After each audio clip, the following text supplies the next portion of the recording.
포항시는 철강산업 고도화를 통해 도시의 미래 경쟁력을 확보합니다. 철강산업에 새로운 활력을 제공해 지역 경제를 되살릴 고기능 금속기술센터가 그 모습을 드러냈는데요. 포항이 철강산업 제도약의 신호탄을 쏘아 올렸습니다.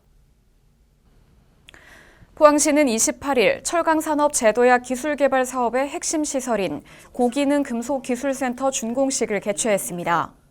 이날 준공식에는 철강사 및 R&D 기관 대표, 철강 소재 주요 관계자 등이 참석했으며 철강 분야 전문가들은 고기능 금속기술센터가 전국의 중소, 중견 철강사들이 기술 경쟁력을 갖출 수 있게 하는 앵커 시설이 될 것이라고 입을 모았습니다. 포항 블루밸리 국가산업단지에 들어선 고기능 금속기술센터는 지난 10월 준공됐으며 총 사업비는 91억 원입니다. 센터는 철강 혁신 기술 개발과 실증 장비 및 사업화 지원, 산업 공유 자산의 체계적 운용 등 철강 산업 제도약 기술 개발 사업의 핵심 거점으로서의 역할을 수행합니다.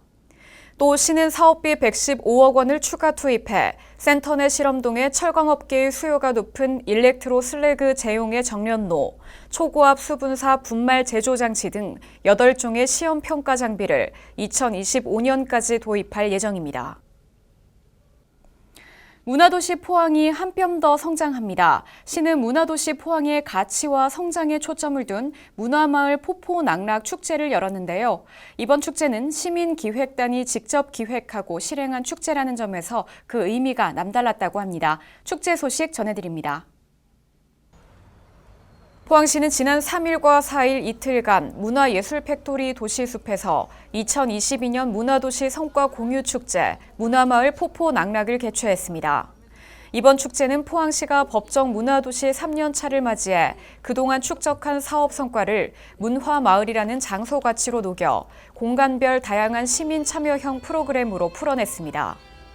시민 주체, 일상 회복, 세대 연결, 동네 명소와 같은 7개 공간 테마를 바탕으로 문화시민청과 동네 책방 마음서재 등 18개 공간이 일상적 문화 콘텐츠로 시민들을 만났습니다. 또 올 한 해 21개의 단위 사업을 통해 일궈낸 다양한 활동 성과의 전시 및 체험 프로그램도 진행됐습니다. 꿈꾸는 운하 아카이브룸 등 공간 중심으로 추진해온 사업의 성과와 함께 시민 커뮤니티 문화 활동 공간 조성 사업 3세판의 활동 성과도 공유했습니다. 3세판은 이번 행사에서 슬리퍼를 신고 가는 동네 문화 공간 전시와 체험이라는 콘셉트를 통해 각 커뮤니티들의 다채로운 결과물을 선보였습니다. 이외에도 시민문화정책단이 발굴한 정책의제, 디자인 커뮤니티 그룹의 문화도시 브랜드 워크숍, 문화기획그룹 신스틸러 활동 성과 등 시민 참여로 이룬 성과들이 문화도시 포항의 가치를 높였습니다. 포항시의회가 지난 11월 30일 제301회 제2차 정례회를 개회했습니다. 시의회는 올해 마지막 정례회에서 내년도 예산안과 올해 제4회 추경 예산안 등 17건의 안건을 심의하며 23일간의 의정활동을 펼칩니다. 포항시의회는 11월 30일 제301회 제2차 정례회를 개회했습니다. 30일 본회의에 앞서 김은주 의원이 노인 요양시설 정회원 폐업 사태에 대해 이재진 의원이 포항시 산하 지방공기업 등의 기관장 인사 문제 해결을 위한 지방의회 인사청문회 제도 도입에 대해 5분 자유 발언을 했습니다. 이어 본회의에서는 정경원 행정안전국장이 2023년도 예산안 및 2022년도 제4회 추가 경정 예산안에 대한 제안 설명을 했으며 시의회는 이를 심사할 예산결산 특별위원회를 구성했습니다.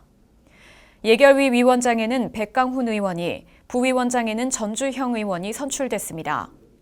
포항시의회는 상임위원회별 예산안 예비 심사를 거쳐 8일과 9일에는 시정질문을 진행하며 13일부터 19일까지 예산결산 특별위원회 활동 후 20일 2022년도 제4회 추경 예산안 및 2023년도 예산안과 기금 운용 계획안을 의결합니다.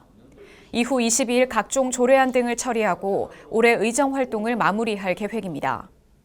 한편 이번에 제출된 2023년도 예산은 총 2조 6천억 원으로 올해 당초 예산 대비 658억 원이 증가했습니다. 간추린 소식입니다.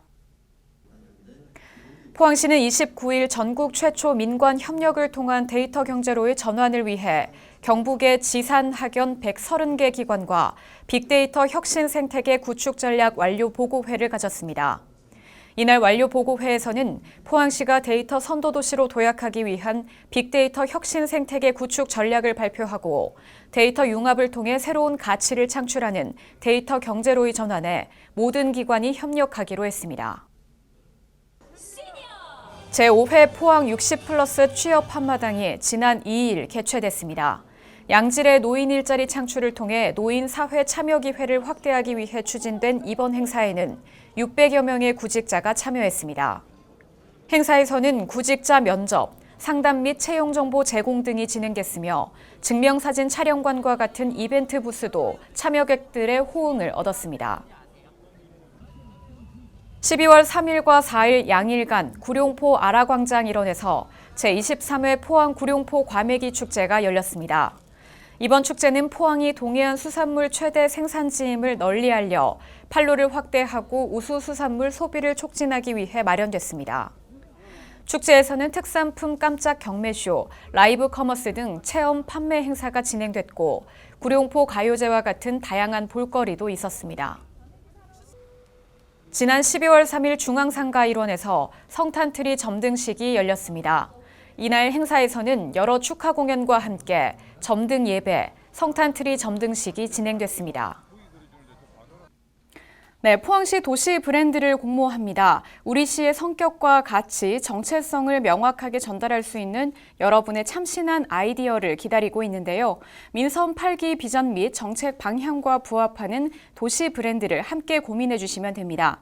오는 12월 21일까지 공모를 진행하고요. 온라인과 우편으로 접수를 받습니다. 포항시를 널리 알릴 새로운 도시 브랜드 공모에 시민 여러분들의 많은 관심과 참여를 부탁드립니다. 자세한 내용은 포항시 홈페이지를 참고해 주시기 바랍니다. 이번 주 준비한 소식은 여기까지입니다. 시청해 주신 여러분 고맙습니다.